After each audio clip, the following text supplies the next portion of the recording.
Hi friends, Joby's വേൾഡിൻ്റെ പുതിയൊരു വീഡിയോയിലേക്ക് എല്ലാവർക്കും സ്വാഗതം. ഈശോയുടെ സ്വന്തം നാട്ടിലെത്തി ഇവിടുത്തെ പുണ്യപുരാതനമായ സ്ഥലങ്ങൾ കാണുവാൻ സാധിച്ചു. അതിലുപരി അതെല്ലാം നിങ്ങളിലേക്ക് എത്തിക്കുവാൻ കഴിഞ്ഞു. അപ്പോൾ ഈ വീഡിയോ നിങ്ങൾ കണ്ടിട്ട് ലൈക്ക് ചെയ്യുവാനും ഇഷ്ടപ്പെട്ടാൽ സബ്സ്ക്രൈബ് ചെയ്ത് തൊട്ടടുത്തുള്ള ബെൽ ബട്ടണിൽ ഓൾ എന്നത് എനേബിൾ ചെയ്യുവാനും മറക്കല്ലേ. എന്നാലേ ഞാൻ അപ്ലോഡ് ചെയ്യുന്ന വീഡിയോ നിങ്ങൾക്ക് പെട്ടെന്ന് കിട്ടുകയുള്ളൂ. അതുപോലെ തന്നെ നിങ്ങളുടെ വിലയേറിയ അഭിപ്രായങ്ങൾ കമൻ്റായി രേഖപ്പെടുത്തുമല്ലോ. ഇന്ന് നമ്മൾ കാണാൻ പോകുന്നത് ഇസ്രായേലിലെ ഒരേയൊരു ട്രാപ്പിസ്റ്റ് ആശ്രമത്തിലേക്കാണ്. ലാട്രൺ മൊണസ്ട്രി എന്നാണ് ഇത് അറിയപ്പെടുന്നത്. ടെൽ അവീവിനും ജെറുസലേമിനും ഇടയിലായിട്ടാണ് ഇത് സ്ഥിതി ചെയ്യുന്നത്. അയലോൺ താഴ്വരയിലെ ലാട്രൂണിലെ തന്ത്രപ്രധാനമായ ഒരു കുന്നിൻ മുകളിലാണ് ഇത് സ്ഥിതി ചെയ്യുന്നത്. 1948 യുദ്ധസമയത്ത് ഘോരമായ പോരാട്ടം നടന്ന സ്ഥലമായിരുന്നു ഇത്. അപ്പോൾ നിങ്ങൾ ചിന്തിക്കും, ഈ സ്ഥലത്തിന് എന്താണ് ഇത്ര പ്രത്യേകത എന്ന്. അതിനു മുന്നേ ഞാൻ രണ്ടുപേരെ നിങ്ങൾക്ക് പരിചയപ്പെടുത്താം, ഗസ്റ്റസും ഡിസ്മസും. അപ്പോക്രിഫൽ രചനയിൽ അനുതാപമില്ലാത്ത കള്ളന് ഗസ്റ്റസ് എന്നും നല്ല കള്ളന് ഡിസ്മസ് എന്നും വിളിക്കുന്നു.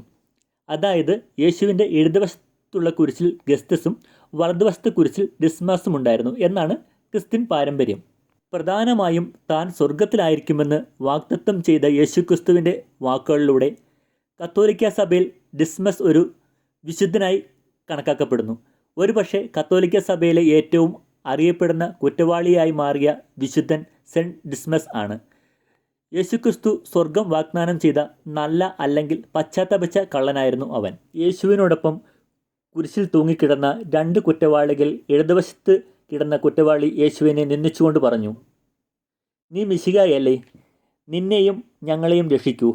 മറ്റൊരാൾ അവനെ ശാസിച്ചുകൊണ്ട് മറുപടി പറഞ്ഞു, "നീയും അതേ ശിക്ഷാവിധിക്ക് വിധേയനായതുകൊണ്ട് നീ ദൈവത്തെ ഭയപ്പെടുന്നില്ലേ? തീർച്ചയായും നമ്മൾ ന്യായമായി ശിക്ഷിക്കപ്പെട്ടിരിക്കുന്നു. കാരണം നമുക്ക് ലഭിച്ച ശിക്ഷ നമ്മളുടെ കുറ്റകൃത്യങ്ങളുടെ ഫലമായിട്ടാണ്. പക്ഷേ ഈ മനുഷ്യനെ കുറ്റക്കാരനായി വിധിക്കാൻ കുറ്റകരമായി ഒന്നും തന്നെ ചെയ്തിട്ടില്ല." എന്നിട്ട് ഈശോയോടായി പറഞ്ഞു, "യേശുവേ, നീ നിൻ്റെ രാജ്യത്തിൽ വരുമ്പോൾ എന്നെ കൂടി ഓർക്കണമേ." ഈശോ അവനോട് പറഞ്ഞു, "ആമേൻ, ഞാൻ നിന്നോട് പറയുന്നു, നീ ഇന്ന് എന്നോട് കൂടി പറുദീസയിലായിരിക്കും." യേശുക്രിസ്തുവിൻ്റെ ഈ വാക്കുകൾ ആദ്യകാല ക്രിസ്ത്യൻ സമൂഹത്തെ നല്ല കള്ളൻ തൻ്റെ കുറ്റകൃത്യങ്ങളിൽ പശ്ചാത്തപിക്കുകയും അന്നു തന്നെ സ്വർഗത്തിൽ പ്രവേശിക്കുകയും ചെയ്തു. ഇത് യാന്ത്രികമായി അദ്ദേഹത്തെ ഒരു വിശുദ്ധനാക്കി. സ്വർഗത്തിലെ മനോഹരമായ ദർശനം ആസ്വദിക്കുന്ന ഒരാളെയാണ് ഒരു വിശുദ്ധനായി അറിയപ്പെടുന്നത്. തൻ്റെ കുറ്റകൃത്യങ്ങൾ നിറഞ്ഞ ജീവിതത്തിൻ്റെ അവസാന നിമിഷത്തിലും പശ്ചാത്തപിച്ചുകൊണ്ട് യേശുക്രിസ്തുവിൻ്റെ ഹൃദയം തന്നെ മോഷ്ടിച്ചുകൊണ്ട് സ്വർഗരാജ്യത്തിൻ്റെ മനോഹാരിത ദർശിക്കാൻ അവന് കഴിഞ്ഞു. ഈ മനുഷ്യനെക്കുറിച്ച് വളരെ കുറച്ചേ അറിയൂ. എന്നിരുന്നാലും പാരമ്പര്യം പലപ്പോഴും ഡിസ്മാസ് എന്ന പേര് പ്രയോഗിക്കുന്നു. അതിനർത്ഥം സൂര്യാസ്തമയം അല്ലെങ്കിൽ മരണം എന്നാണ്. റോമൻ നിയമത്തിൻ്റെ ദൃഷ്ടിയിൽ അവനൊരു കുറ്റവാളിയെന്നാണ് ഉറപ്പിക്കാൻ കഴിയുന്നത്. ആ നല്ല കള്ളൻ ജനിച്ചു എന്ന് പറയുന്ന വീട്ടിലേക്കാണ് നമ്മളിപ്പോൾ പോകുന്നത്. ഇപ്പോൾ അതൊരു മൊണസ്ട്രിയാണ്. അവിടെ ഇപ്പോൾ തിരുക്കർമ്മങ്ങൾ നടന്നുകൊണ്ടിരിക്കുകയാണ്. നമുക്കതിൻ്റെ ഉള്ളിൽ ചെന്ന് കഴിഞ്ഞാൽ അത് കാണുവാൻ സാധിക്കുന്നതാണ്. അപ്പോൾ നമുക്ക് അതിൻ്റെ ഉള്ളിലേക്ക് പ്രവേശിക്കാം.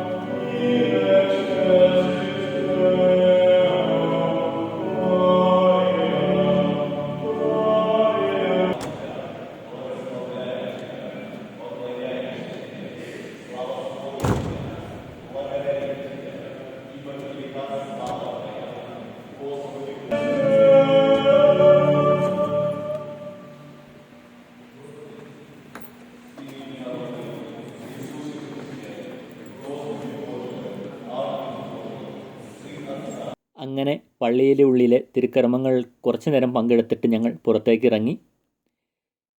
ഏകദേശം കുറച്ച് വർഷത്തെ പഴക്കം തോന്നിക്കുന്നുണ്ടിത്.